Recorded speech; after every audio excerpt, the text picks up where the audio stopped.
Welcome back to part 3. We're going to talk about the truth about Bentinho Massaro. There's already a part 1 and part 2 available on my YouTube channel, so check it out. I have some juicy new videos for you.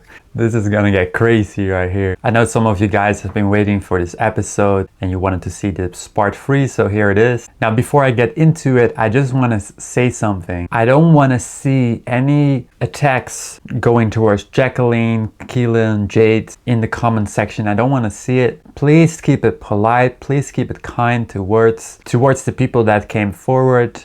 Please be kind towards Keelan, Jacqueline, and Jade. You can say mean stuff about me or about Bentinho, but don't go say mean stuff about them. They're watching the comment section as well, so please be kind and let's get into it right now. So in part 2, I already showed you some videos, and today I'm gonna show you a few more clips and we're gonna talk about what's happening right here. Let's get into the first clip right now. You did not create it. All that you're in control of is the motion, the movement of it. How you animate the body, because that stops when you stop. But that's free will, that's free will. How am I coloring all this in? What am I choosing to do with this? But none of it, none of the substance of it is yours. None of it belongs to you. None of it owes anything to you. You don't own it. Give it back to Source. Radically, courageously, faithfully want to become a man or woman of God. Donate it back to its rightful owner, and you will be cleansed of false responsibilities. This background feeling of responsibility and ownership and claims and control and not quite enough, and you need to make sure that this and that, and if only dot dot dot dot dot dot. What this basically is saying, give it all back. Everything that you've gotten, give it all back to Source. Give it all back to Source. Who is Source? He is Source. I'm Source. He is Source. So give it all back and donate it all back. Especially the donation. Just made me laugh. Donate it all back to his rightful owner, Bentinho Massaro. Here's his IBAN number. You can donate all your belongings back to him. Everything belongs to him. And it goes further. Let's get even further into this video. The veil of forgetfulness, which doesn't help, and then the other social verbiage of other human beings that we've been bombarded with over our entire lifetime, forming many assumptions in the back of our minds. But what if you could find a switch in the back of your spiritual heart that would turn on the illuminating light, and it would expel all these shadow things that you're currently attached to and idolizing as if they are the light, when they are in fact but shadows produced by the real light? What if you could find that switch and non-possess yourself and your life and your world and your partner and your dog and your cat all at once? It's just funny how it just starts to get worse. It's like first it starts about to be a bit more non-possessive, you know, not owning stuff, and then it goes into, what if you can just non-possess your world, your partner, right? Your partner, your dog, your children, and your cat all at once. Why you want to take it all at once, Bentinho? Just give me some time. But he wants to take it all at once. You know, it's this idea of surrender your possessions. You know, this is something that has been done in like churches and stuff. Like if you surrender your stuff, you get eternal life, or you get a place in heaven. Like many people that have gotten their pension and all their pension went towards the church stuff, like donated to God. If I hear that, I just get allergic, you know, I get allergic from people saying that you should donate your stuff to God, okay? Because it's never to God. It's never that you donate your stuff to God. It's someone that is under God. So it's the messenger of God. And who is the messenger of God? Bentinho Massaro. This is crazy. And also in the other video you saw, he was like, as reward, you kind of will be cleansed of these false responsibilities. You will be cleansed of responsibilities, of these false responsibilities.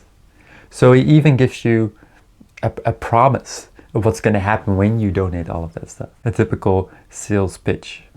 Let's get into another one. Because right now you're in this little bubble of this is mine, this is mine, this is mine, this is mine. I'm responsible for this, this, this. My cat, my home, my car, my insurance, my neighborhood to an extent, my partner's well-being.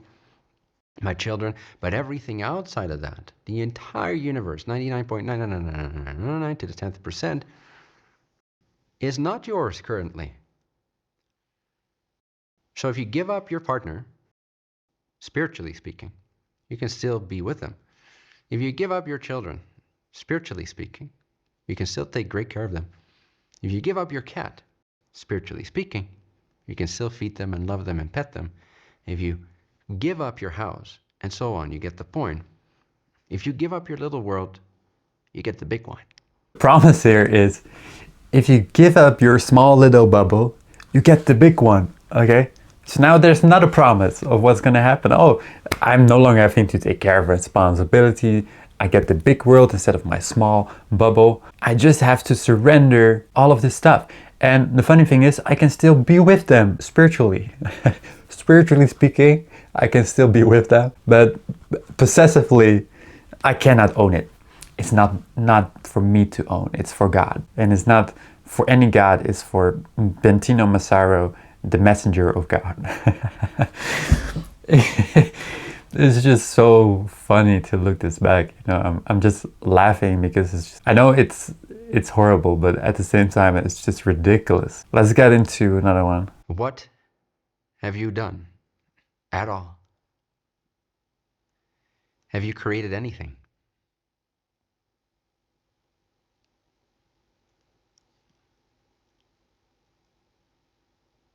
If not, it's not your possession. No matter if the government subscribes to it and says, hey, this is your house, this is your plot of land. If you did not literally, with your personality, the one that feels possessive of it, the one in whose name it exists, if you did not create that patch of earth out of nothingness yourself, it is not your possession.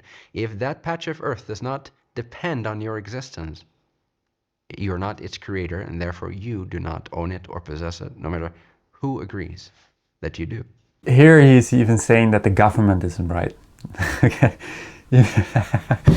Even the government, even the court, they're not right, because at the end of the day, if you didn't create it, you're not the owner of it. You didn't create this chair, you didn't create this camera, it's not yours. So you don't own any of it. See how the whole thing of like what I possess, what you possess, all of this is now just a big blur. It's just like all this kind of non-duality thing, like, oh, there's no possession of what I have, what you have, what's yours is mine.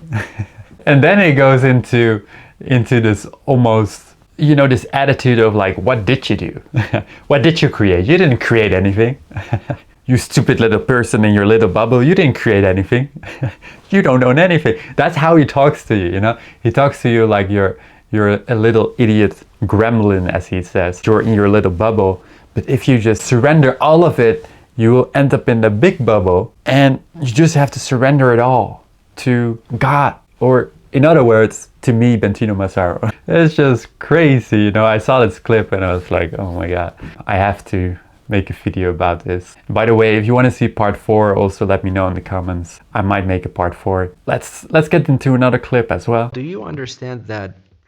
Do you understand the principle that you literally, physically, mechanically, metaphysically, however you want to put it, realistically, literally, you are already not in possession of anything? That's the truth of it. Everything else is delusion. This was the last clip of possession, and here he goes again. You're already not in possession of it. Did you know? Here he comes from his high horse, okay? He's on his high horse, like this. And here he comes, and he's saying, did you know that you're already not in possession of any of it? And that's the truth. Instead of convincing you, he's already saying and stating that it already is not your possession. It already is not yours. It's God's. Your partner is not yours, it's God's. Your money is not yours, it's God's. And he's talking about it like, why you're not already giving it up, you know? It's already not yours. It's already not your possession. Just give it to me, your partner, everything. Surrender it. Surrender it. It's just so funny to watch this clip. It's just crazy. Yeah. Let's look at another clip. Here we go. Nice. You don't have to listen to it, even if it's screaming in your face. It can be like, ha, ha, ha, and you can just be like,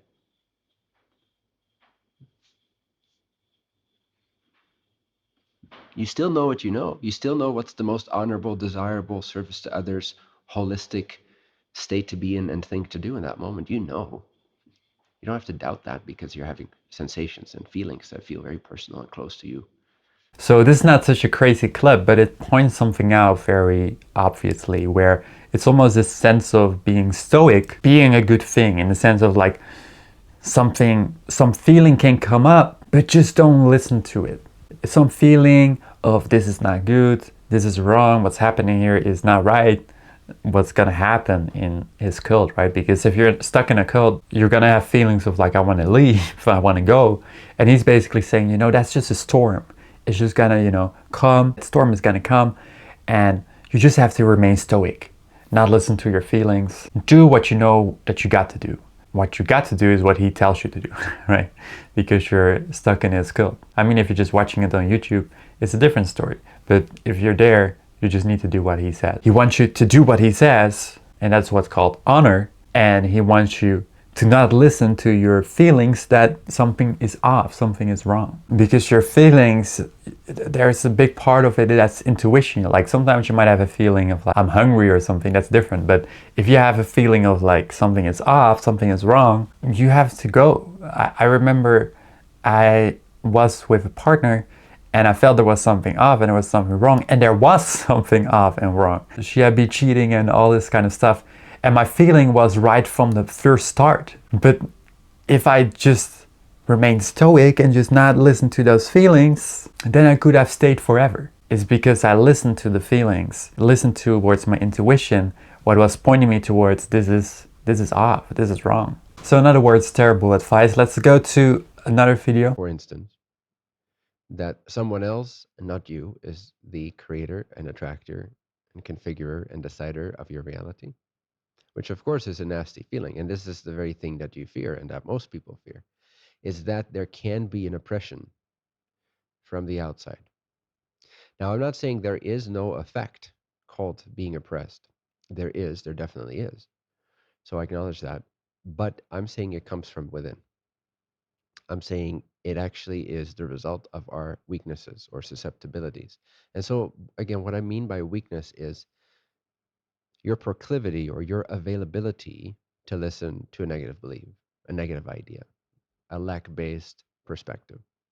So it's kind of this idea that any kind of negative thought is therefore not to be listened to.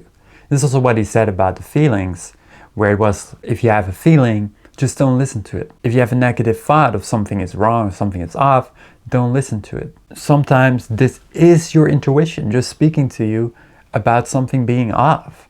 Why has it always to be something that you need to ignore in the name of bad thought, negative thought? Sometimes a negative thought is a good thought because it helps you to get out of a cult. If it wasn't for a bad thought, you wouldn't get out of a cult. It was because you were having a negative idea of what is happening right here. This kind of idea that you are free if you just don't listen to any negative thought, any negative belief.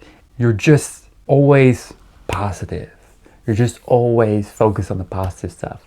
And anything negative, we shouldn't pay attention to. Do you see how this is getting you away from your humanity? Humanity, humanness, means that you have both, dark side, light side, negative, positive things. You're basically suppressing all that's negative and just focusing on the positive. This is not being human. This is being a robot, okay? You're being a robot. A robot can be always smiley and happy. I'm a robot. I'm happy all the time. A human is gonna have all kinds of different emotions. And if we're just gonna say, just don't let that dictate anything, just act upon what I say you to do, what Bentinho tells you to do that, and don't listen to your feelings. And he's saying it in a way of insulting you for your little negative feelings. Oh, He even talks about later on about how it's your period or how it's this or that. It's just saying that everything is just a feeling of your period, or just a stupid feeling that doesn't matter anything. You shouldn't listen to it. You're free when you don't listen to your feelings. I don't know about that. Let's look at another clip. There is a point where something becomes more important, more true for you to trust in. You're always trusting in something. Right now, you're trusting in unsafety. You're 100% surrendered to, I am unsafe. Not saying this is the case for everybody, but to some degree, on some level, when we feel unsafe, we have 100% of our power of faith invested in the idea and the memories of not being safe, not feeling safe. Maybe you were safe this whole time, but you just felt unsafe. It's a perception, it's an imagination. Here it's almost creating confusion with what is safe and what is not safe. So let's say someone is coming there to kill you or to rape you or to steal from you. You might feel unsafe, but you're trusting in that unsafety. If you simply trusted in safety over unsafety, you will be safe, or you will be happy and free at least. So basically anything you're doing is wrong. If you listen to your feelings, it's wrong. You shouldn't listen to your feelings. If you're listening to your feeling of something is unsafe, you shouldn't listen to it. You should just only listen to what I tell you to do. You should only listen to the program I've installed into you. You should only listen to that. You shouldn't listen to what your feelings are saying. You shouldn't listen towards a feeling of this is unsafe, this is not good. You're trusting in your unsafety. Well, maybe that's right. Maybe it's right to trust in that. Sometimes it's right to trust in that. Sometimes it's not. Sometimes it is. And I don't believe you are safe when you're around Bentinho. So why are you saying this? Is to make people feel like safety and safety. You know, just don't trust in unsafety. Trust in safety instead. Trust in safety and you'll be safe. Let's look at another clip. To be so tired of trying to protect ourselves that we don't even care if we are not safe. This is one way it can happen. I've seen it happen this way. It's like, I don't care. Maybe I'm not safe right now, but it feels more unsafe for me to not be who I really am than it feels to not be who I really am and try to stay safe. I don't even know where to look anymore for safety. I don't even know what safety looks like, what it is. Is it intellectual safety, social safety, vibrational safety, physical safety, circumstantial safety, financial safety, manifestational safety? What, at some point it's just, it's just in everything. The sense of unsafety that we carry, men and women both, it's just in everything. And surrender is basically prioritizing God's truth over human truth. God's truth over memory. Yeah, so here you see clearly what he is doing to say to you, trust in God's truth, trust in God's truth over memory. And what is God's truth? God's truth is what he's saying, right? Everything he's saying is God's truth. So trust in that over your own memory. Trust in that over your own feelings. Trust in that over anything else. If you're safe or if you're unsafe, if you have feelings or if you don't have feelings, what memory you have or not, don't trust in any of those. Trust in my message, God's truth. Trust in my message, follow everything that I program into you, and operate like a robot instead of just being your human self, suppressing your humanity in order to be someone that serves God, but you're not serving God, you're serving him. That's what's happening right here. Okay, here's the last clip I'll show you. It means you have an end to something and then something else starts that is secondary to it. To have infinity, you must identify or define that infinity as unity. Otherwise, the term does not have any referent or meaning. In an infinite creator, there's only unity. You have seen simple examples of unity. You have seen the prism which shows all colors stemming from the sunlight. This is a simplistic example of unity. And here we're getting to the part that I was wanting to raise. In truth, there's no right or wrong. In truth, there is no right or wrong. There's no polarity, for all will be, as you would say, reconciled at some point in your dance through the mind-body-spirit complex, which you amuse yourself by distorting in various ways at this time. So here he's reading the law of one, what is basically where he gets a lot of his stuff from. And in this, it says, in truth, there's no right or wrong. In truth, there's no right or wrong. There's no duality. It's non-duality. So there's no right, there's no wrong. And this is clearly what you see in his life. It's like, there's no right, there's no wrong. It's this neo-advaita type of non-duality, what means you're simply saying everything is one. So therefore, any type of morals, any type of values, any type of things have nothing to do with non-duality, don't matter. All that matters is non-duality and a direct path. That is just very much what you see happening right here, is in truth, there's no right or wrong. So if we're all on this flaky island where there's no right, there's no wrong, you can do this, you can do that, you can drink, you can smoke, you can do this, all of that is okay. It's accepted because there is no right and there's no wrong. There's only God, there's only non-duality. But that is just so flawed, because this will lead to endless amount of suffering for his students, even for himself probably. So you see how this is just letting everything be. You let everything be, so we're also just gonna let crimes be. We're just gonna let people steal from others. We're just gonna let people be abused by others. It's all okay. It's not. Of course it's not. It's not okay. Just that in truth there's no right or wrong. In the essence of everything is being one, and there's no right or there's no wrong. Creating all these boundaries that were set in place to create a healthy society and destroy them. If you destroy everything that makes society healthy, everything that makes society function in a way where there's no crime, there's not people killing each other, there's not things happening like stealing or corruption. And even though this is still happening, we have created more of a society, at least, that we're not living in the Middle Ages where people were just killing each other, raping each other, stealing from each other, and all of these boundaries were not set in place. We have these things in place. We have things that we can fight in court or in other places. We have these morals, these values into place so that we can have a healthy society, so that we can just live in peace. If you were walking around in the Middle Ages, you were in constant survival mode because you didn't know if someone would steal from you or kill you or whatever. It's only now that we know we have accountability for our actions. And this is what being a Zen devil means. I will make a video about being a Zen devil. What means you're leaning too much into this whole idea of non-duality. Everything is one, there's no right or wrong. There's no things about values or morals or anything of that. And that's when you get away from all the traditional stuff like religion. You think that's all bullshit. You think that's all wrong. You think there's no good in that because it's only strict rules and you like to break rules. You don't like to follow rules. But guess what? A society where we don't follow rules, where we don't see things as right or wrong, will lead to endless crime, corruption, and bullshit like this cult. So I'm not saying that everyone should become a Christian. I'm not saying everyone should become a Hindu or whatever.